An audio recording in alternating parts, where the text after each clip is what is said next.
স্কুলের ভর্তি প্রক্রিয়ায় লটারি নয়, পরীক্ষা ভিত্তিক ব্যবস্থাই ভালো বলে মনে করেন প্রধানমন্ত্রীর শিক্ষা বিষয়ক উপদেষ্টা মাহাদি আমিন। দুপুরে রাজধানীর একটি হোটেলে নাগরিক প্ল্যাটফর্ম আয়োজিত সেমিনারে তিনি এসব কথা বলেন। সেমিনারে নির্বাচনী ইশতেহারের আলোকে আগামী দিনের শিক্ষা খাত নিয়ে আলোচনা করেন বক্তারা। প্রাথমিক ও গণশিক্ষা প্রতিমন্ত্রী ববি হাজ্জাজ বলেন, পর্যায়ক্রমে দেশের সব স্কুলে মিড ডে মিল কার্যক্রম চালু করা হবে। এছাড়া বাংলা, ইংরেজি সহ সব মাধ্যমকে একটি সমন্বিত কারিকুলামের আওতায় আনতে সরকার পরিকল্পনা করছে বলেও জানান তিনি। এ সময় নাগরিক প্ল্যাটফর্মের আহ্বায়ক দেবপ্রিয় ভট্টাচার্য বলেন, অর্থনৈতিক চ্যালেঞ্জ মোকাবেলায় মানসম্মত শিক্ষার বিকল্প নেই।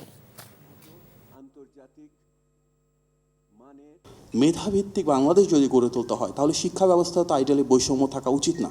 অনেক স্কুলের সাথে আমরা কথা বলে দেখেছি যে লটারিতে যে সিস্টেম আছে সেটা অনেকে পছন্দ করছেন না। আমরা ইতিমধ্যে সরকারের নীতি নির্ধারণী পর্যায়ে আলোচনা করেছি যে লটারি থেকে আমরা এক্সাম বেসড বা টেস্ট বেসড প্রসেস আবার ফেরত যেতে চাই। যে কারিকুলামকে দলীয়করণ করা হয়েছিল, সুতরাং আমরা এনসিটিভির ক্ষেত্রে যেটুকু রিফর্ম করা প্রয়োজন বা সম্ভব অন্ততপক্ষে আগামী বছর জানুয়ারির আগে যেন নেক্সট 3 মাসের ভিতরে আমাদের কারিকুলামগুলি ডেভেলপ করতে পারি।